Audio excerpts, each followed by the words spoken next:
What's up, everybody? I'm meteorologist Andrea Myers, back to bring you guys your daily hail forecast, sponsored as always by C3 Group, Merlin Law Group, American Contractor, and Atlas. Go ahead and check them out in the description to this video.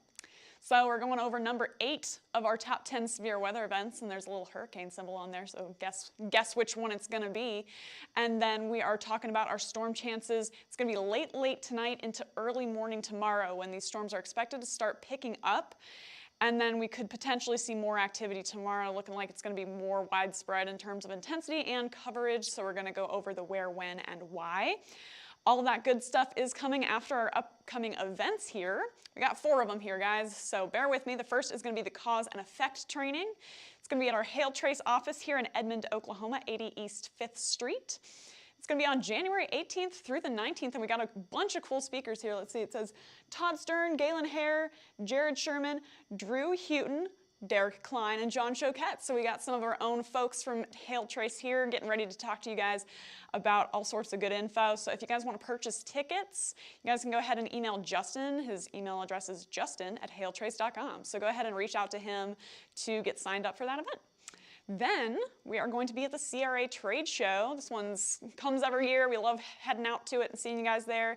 January 26th in Aurora, Colorado. So if you're looking for a Colorado vacation, you guys can go ahead and get out there and then, you know, do 2 things in one trip, right? Get out to the Arapahoe County Fairgrounds and see us at the CRA Trade Show. Then, last but not least for upcoming events, we've got the SRC Summit after the CRA Trade Show. That's going to be January 29th through the 31st. So we're going to be busy this month, folks, but we're excited to see you guys at that one as well. This is at the Embassy Suites Convention Center in Dallas, Texas. And we got a promo code for you. It's HAIL to go ahead and get registered for that. Then last but not least, going into our number 8 event for the top 10 severe weather events of 2022. This one is Hurricane Nicole.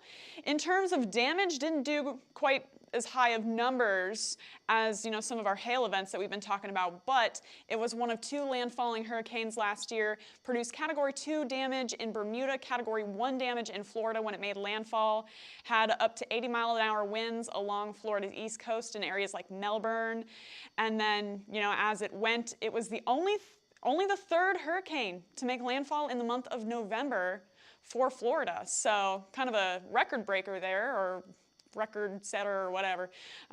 Statistically significant with Hurricane Nicole making landfall in eastern Florida. Impacted areas that were still recovering from Hurricane Ian, and I think that's why so many people kind of were watching Nicole with such intensity, is because it was moving over an area that had already been wrecked by a hurricane just a little bit before. So it caused $1 billion in damage through Florida from this storm, brings that in at number 8 for our top 10 severe weather events. Now getting into our weather. So we've got those storms shifting off to the south. This has been that trough that has been bringing all of that rain to California for the past couple of days. Still ongoing along the west coast. Unfortunately, no let up as these troughs continue to swing through. But now this one has hopped over the Rockies, is making its way through the Central Plains, and then is going to continue to track eastward with the cold front, bringing storms once again to the Mississippi Valley and the southeast. So there we are by midnight tonight into tomorrow. That's when storms should be starting to kind of get some intensity rolling. And then once they move into the southeast for tomorrow afternoon, we could see more storm coverage as well as more storm intensity through the region as these continue to track east. Then it's going to continue to shift off, making its way off the east coast by late Thursday into Friday, but we will probably have a busy night tonight into tomorrow with these storms starting up. So right now, there's that rain in San Francisco. Not a ton of relief for you guys. It's still ongoing. Got cloud cover through the rest of the Pacific Northwest really there as that next trough gets ready to move through. And then for the southeast, got some cloud cover. It's not really going to help out with our daytime heating today, but the bulk of storms are going to start up through the Mississippi Valley, through Arkansas specifically, and you know, it's clear skies through there. So we could potentially see some storms happening late tonight, like I said. We'll take a look at it in a second. But for current temperatures, 81 in Dallas, 78 in Houston. It's kind of been like this for the past few days where we've had some moderate temperatures through the southeast, and that's going to fuel our storms here coming in the next, few hours, more than a few hours. It's going to be tonight. But This is what that instability is going to look like from that heat, from that humidity that's been building back through the area. Not a ton of it. I mean, we've got some moderate values by around 9 p.m. That's when some isolated storms should start up. And then it's going to kind of linger like that through the overnight and into tomorrow by noon when the storms are really rolling. So we will have a chance for hail. We've seen hail come out of this. However, not looking like it's going to be widespread or super large stones right now. Why is that? Here's our CAP. So CAPE is how much instability is in the atmosphere, right?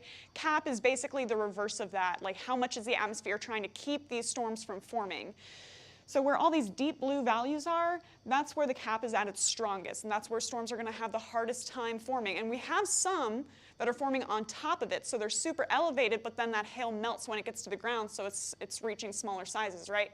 So that CAP is eventually going to start to weaken into the overnight hours, and that's when we'll see our storms starting to form through Arkansas and up into southeastern Missouri, eroding that CAP away, and then into tomorrow, it's pretty much completely gone, and that's when storms will really get rolling. So that's kind of the reasoning. It's going to be pretty isolated into tonight. We're going to keep our hail swath pretty limited here through the Mississippi Valley and Ohio Valley with these storms. So expecting to see a couple of isolated ones tracking up to the north and east. Little Rock and Paducah, you guys have a low end chance of seeing impacts from any of those cells that can track over you. Probably going to stay mostly in the quarter-sized range, $0.50 here or there, and it's going to be very isolated, but a risk nonetheless.